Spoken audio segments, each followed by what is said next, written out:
নমস্কাৰ ৰাইজ, মটা ৰান্ধনি চেনেলটোলৈ আপোনালোকক স্বাগতম জনাইছোঁ।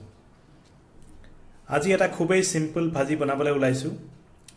এয়া বিনছ আৰু আলু ভাজি।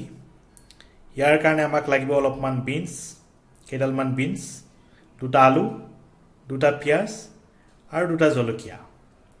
এতিয়া আমি বস্তুখিনি ধুনীয়াকৈ ধুই লওঁ। আগতে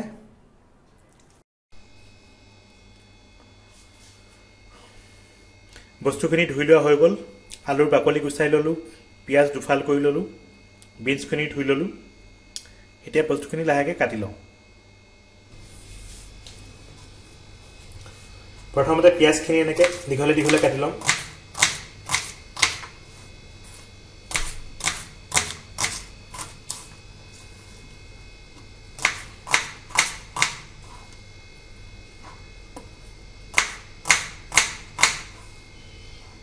তাৰপিছত জলকীয়াকেইটা এনেকৈ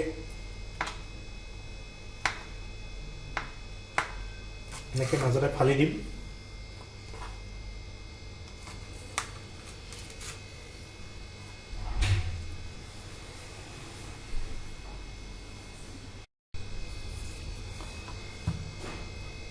আলু দুটা এনেকৈ মাজতে ফালি লৈ এনেকৈ দীঘল দীঘলে কাটি দিম।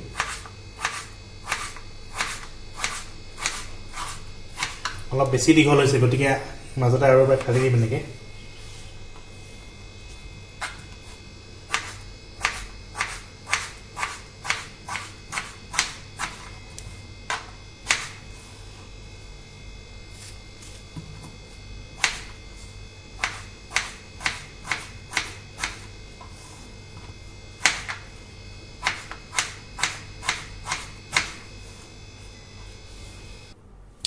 বিনছ কেইডাল কাটিবলৈ প্ৰথমতে এনেকৈ 4-5ডাল এনেকৈ লাইনকৈ দীঘলকৈ ল'ব।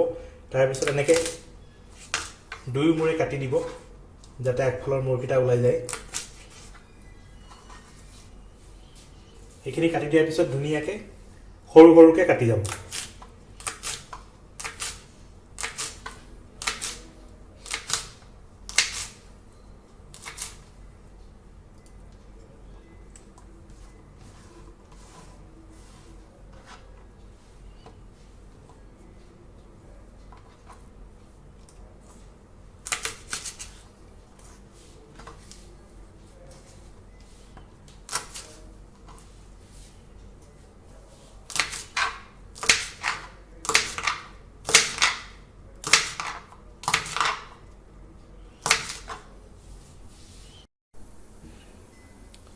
আলু বিনছ কাটি হৈ গ'ল।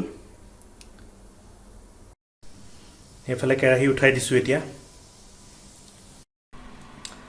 কেৰাহী গৰম হৈ যোৱাৰ লগে লগে মিঠাতেল ঢালি দিছোঁ।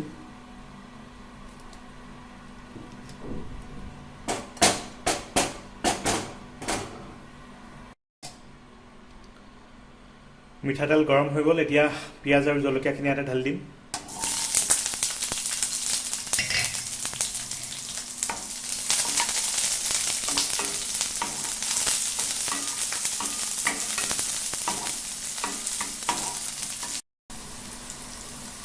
পিঁয়াজ আৰু জলকীয়া অলপ ফ্ৰাই হোৱাৰ পিছতে বিনছ আৰু আলুখিনি ইয়াতে দি দিম।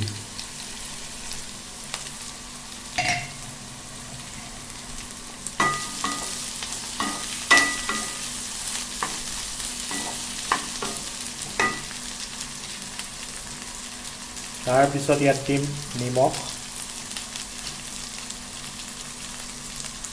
আৰু হালধি।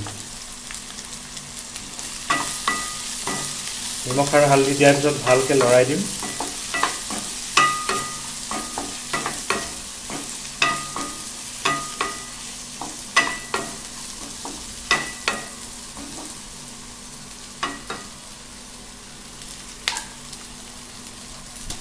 ভালকৈ লৰাই দি এতিয়া ঢাকনিখন দি দিম। ইয়াৰ পিছত 4 বা 5 মিনিটমানৰ পিছত আকৌ আহি আমি চেক কৰিম। এতিয়া এবাৰ চেক কৰি চোৱাৰ সময় হৈ গ'ল।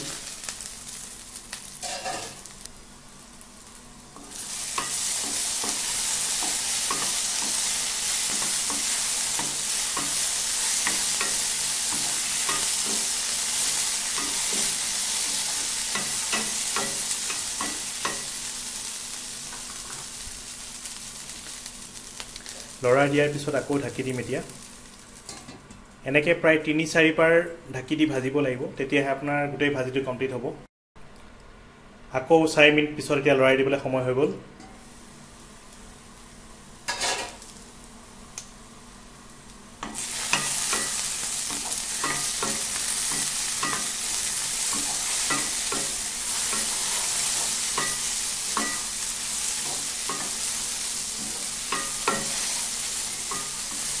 আলুটো সিজিছে নাই চেক কৰিবলৈ এনেকৈ হেতাখনেৰে এনেকৈ চাব পাৰে। অলপ অলপ সিজিছে, হ'লেও মানে সময় আছে অলপ, আকৌ দুবাৰমান ঢাকি দিব লাগিব।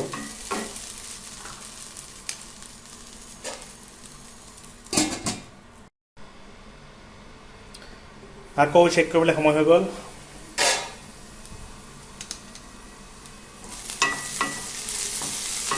আলু অলপ ধুনীয়াকৈ লাগি ধৰিছে, ৰঙা হৈছে।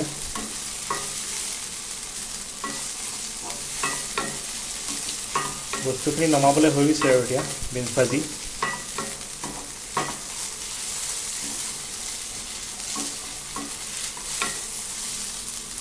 আৰু ঢাকি নিদিলেও হ'ব, আলু ধুনীয়াকৈ সিজি গৈছে। এতিয়া আমি লাহেকৈ গেছটো নমাই দিম আৰু চব্জিটো ৰেডি হৈ গ'ল। এয়া চিম্পুল বিনছ আৰু আলু ভাজি ৰেডি হৈ গ'ল। আপোনালোকেও বনাই চাব পাৰে, ঘৰত ট্ৰাই কৰি চাব। আৰু ভিডিঅ'টো লাষ্টলৈকে চোৱাৰ বাবে ধন্যবাদ জনাইছোঁ। যদি ভিডিঅ'টো চাই ভাল পালে ভিডিঅ'টো লাইক কৰিব, শ্বেয়াৰ কৰিব আৰু আমাৰ মতা ৰান্ধনী চেনেলটো ছাবস্ক্ৰাইব কৰিবলৈ নাপাহৰিব। আজিলৈ এৰিছোঁ, আকৌ লগ পাম। ধন্যবাদ।